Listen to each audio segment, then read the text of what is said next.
Hello students, hello sir. Good morning. Good morning sir. एक बार भगवान का नाम ले लो।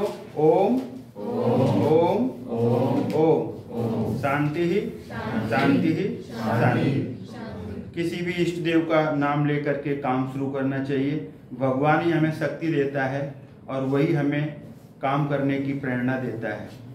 भगवान का आशीर्वाद हो तो सारे काम सफल हो जाते हैं। देखिए आप chapter 11 areas related to circle, हमने इसके फॉर्मूलास आपको अच्छी तरीके से एक्सप्लेन किए हैं। इंट्रोडक्शन वीडियो उसी का है और क्लास 10th है न्यू एनसीईआरटी। क्वेश्चन नंबर 1 से लेकर के 9 तक सारे वीडियोस हम अपलोड कर चुके हैं। आप उन्हें देखिए बार बार। और 1 into 3 का फॉर्मूला एक बार समझिए, 3 बार अपने आप करिए written work without any cheating, तो आप कभी भी जिंदगी में नहीं भूलोगे। और ये नहीं अपनाया तो जिंदगी में सीखोगे भी नहीं। मैथमेटिक्स एक ऐसा है, एक बार समझिए 3 बार उसे करिए। तो अब हम ज्यादा टाइम न लेते हुए क्वेश्चन नंबर 10 की तरफ बढ़ रहे हैं। इसमें क्या है कि एक अम्ब्रेला है, तो अम्ब्रेला का ऊपर का पोर्शन ऐसा ही ले लें। ऊपर जो कपड़ा लगा रहता है ना, वो कैसा होता है? सर्कुलर होता है। तो उसमें क्या कहा है? Read the question carefully all of you. Page number 159। Page number कौन सा है इसका? 159 new NCERT. N umbrella has 8 ribs. Ribs कितनी है? 8 रिब्स हैं। डायमीटर कितने होंगे? 4 होंगे। रिब्स मतलब उसमें जो ताने लगी रहती है ना, जिससे कपड़े को सपोर्ट मिलता है। क्या मिलता है? वो क्या इसमें भी आपका जो वाइप होती है उसमें भी लगी रहती है ना, उसमें भी लगी रहती है। तो ये सेंटर ले लो और सेंटर से कितनी रिब्स लगी हैं? 8 रिब्स हैं। ज्यादा नहीं हो कम नहीं हो। ज्यादा कम हो जाएंगे, ज्यादा कम हो जाएंगे तो फिर गड़बड़ हो जाएगी। देखिए आप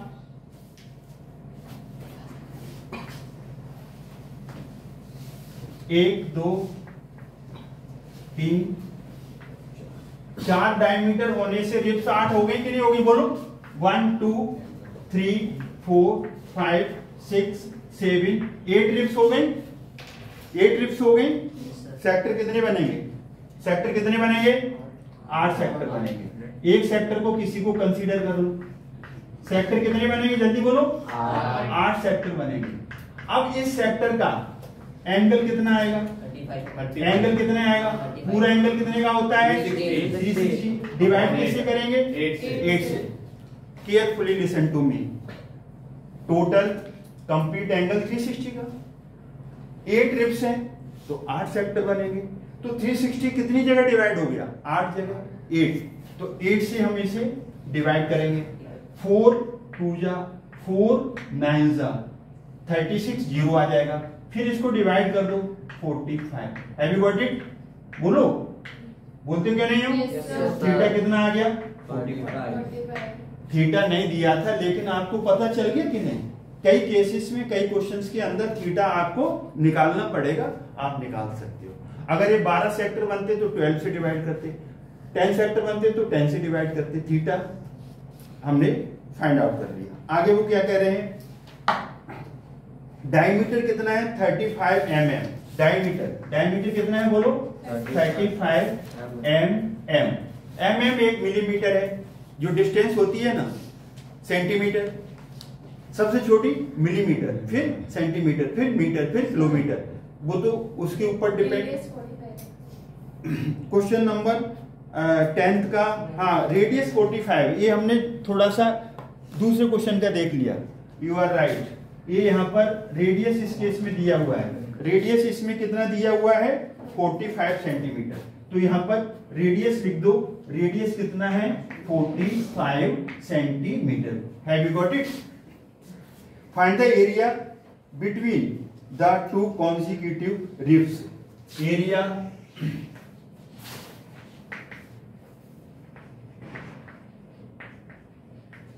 Area between 2 consecutive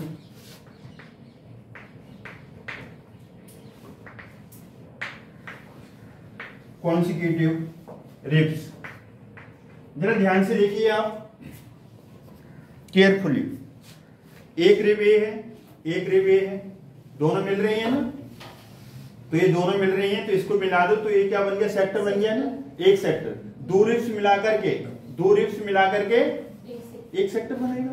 तो एरिया ऑफ ईच सेक्टर, एक का पूछा है, तो एक का एरिया क्या आएगा, ये जो सेक्टर है ना। अब इसमें क्या आ गया, अगर यह डिनोट करना है ना तो ये 45 लिख दो। क्या लिख दो, 45 सेंटीमीटर। ये कितना है, 45 रेडियस। और थीटा कितना अभी कैलकुलेट किया था आपने, 45। ये भी 45 डिग्री है, 45 डिग्री। तो एरिया, ये हमारा जो सिंबल है बिटवीन है, बिटवीन B/W, बिटवीन। रीड करोगे, एरिया बिटवीन टू कॉन्सिक्यूटिव मतलब लगातार, गैप नहीं देना है। तो दो के बीच में एक सेक्टर बनेगा, is equal to area of a sector. किसका sector, area of a sector of, कुछ तो जवाब दो, सर्कल। कितना होगा, सेक्टर का एरिया कितना होता है, ऐसे याद करो, पाई आर स्क्वायर थीटा अपॉन 360। तोड़ करके करते हो ना, कंफ्यूजन पड़ जाता है। ऐसे सीधे करो। पाई को इसमें स्पेशल दिया है, नहीं दिया, तो आप क्या यूज करेंगे, 22/7। और यहाँ क्या है बोलो, 360। क्या है, 360। Have you got it, r square. R मतलब रेडियस कितना है, 45। पावर कितनी है इसकी, 2 है ना, तो इसे 2 टाइम्स लिखेंगे। आर स्क्वायर है ना, तो 2 टाइम्स लिखेंगे। थीटा भी कैलकुलेट किया, वो भी कितना आया था, 40। क्या देखो, ये क्या मजे की बात है, 45 है, ये आ रहा है। सॉरी, देखिए अब आप 9 का टेबल आता है आपको, 9 5 जा, बोर्ड पे देखेंगे तो अच्छा रहेगा। 9 5 जा 45, 9 4 जा 36, एक 0 आ गया। Clear, is it clear. 5 1 जा 5, 5 8 जा 40, ये भी क्लियर है। अब फिर 2 से काट दो, 2 4 जा 8, 2 से कटेगा 22, 11। ये भी स्टेप क्लियर है आई थिंक, सर। अब नेक्स्ट क्या बचेगा, 11 145, सेकंड 45। उधर का तो काम तमाम हो गया, 1 का कोई मतलब नहीं है, 1 का मल्टीप्लाई करोगे तो नीचे क्या आएगा बोलो, 7 इंटू 4, 7 इंटू 4। ये थोड़ी सी कैलकुलेशन है आपकी। कैलकुलेशन क्या है, 11 इंटू 45 इंटू 45, और यहाँ कुछ नहीं था, 1 था। तो आप यहाँ देखिए, एक कैलकुलेशन हम यहाँ नहीं करेंगे तो टाइम वेस्ट होगा। आप खुद कैलकुलेशन कर सकते हो, मल्टीप्लाई कर सकते हो। तो यहाँ पर आएगा 22275, और 7 4 जा 8, 7 4 जा 28। तो अब आप, अगर आपके पास टाइम नहीं है तो इतना ही छोड़ सकते हैं, और अकॉर्डिंग टू एनसीईआरटी का आंसर देखते हैं, तो शायद वो पॉइंट में होगा, और पॉइंट में निकाल दो, डेसिमल के 2 डिजिट तक आप इसे निकाल दो।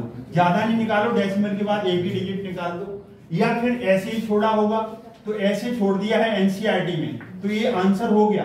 फिर भी हम आपको बोल रहे हैं कि इसे डिवाइड करेंगे तो आएगा 795.53 सेंटीमीटर स्क्वायर। ये एक अच्छे स्टूडेंट की निशानी होती है, जब भी कोई क्वेश्चन का आंसर निकलता है तो इसे इस फॉर्म में छोड़ रहे हो तो 2 लाइनें लीव कर दो, क्योंकि जब आपको जब आपको टाइम मिलता है तो इसे यहां डिवाइड कर दो। हर क्वेश्चन में अगर हर क्वेश्चन में आपको रेशनल नंबर बना तो इसे 2 लाइन छोड़ दो, और 2 लाइन छोड़ने के बाद आप जब टाइम मिलता है ना तो उसे डेसिमल में बदल के आ जाओ। एक्स्ट्रा वर्क हो जाएगा, एक्स्ट्रा टाइम मिलेगा। हो सकता है कि आपको आंसर बुकलेट जो मिलती है ना चेकर को, हो सकता है उसमें आंसर इस फॉर्म में हो या इस फॉर्म में हो। इस फॉर्म में हुआ तो फिर नंबर आधा कट जाएगा, तो इसलिए आप इसे चांस ना खोए। तो ये क्वेश्चन नंबर आपका हमने कर दिया। क्वेश्चन नंबर कौन सा कर दिया, 10। ये 10 कर दिया। क्वेश्चन नंबर हमने रीड नहीं किया, क्योंकि सब कुछ एक्सप्लेन किया है, फिर भी हम एक बार आपको रीड कराते हैं क्वेश्चन को। आप रीड कर लीजिए क्वेश्चन, देखिए। An umbrella has 8 ribs which are equally spaced, figure 11.10, assuming umbrella to be a flat circle of radius 45 cm, find the area between the two consecutive ribs of the umbrella। इसका जो meaning है वो हमने आपको बता दिया, समझा भी दिया। आई होप कि ये आपको समझ में आया होगा, अच्छी तरीके से एक्सप्लेन किया है। अगर ये समझ में आया है तो वीडियो वॉच करें, और वॉच करने के बाद आप लाइक, शेयर और सब्सक्राइब करना ना भूलें। थैंक्स गॉड, जय हिंद, जय भारत।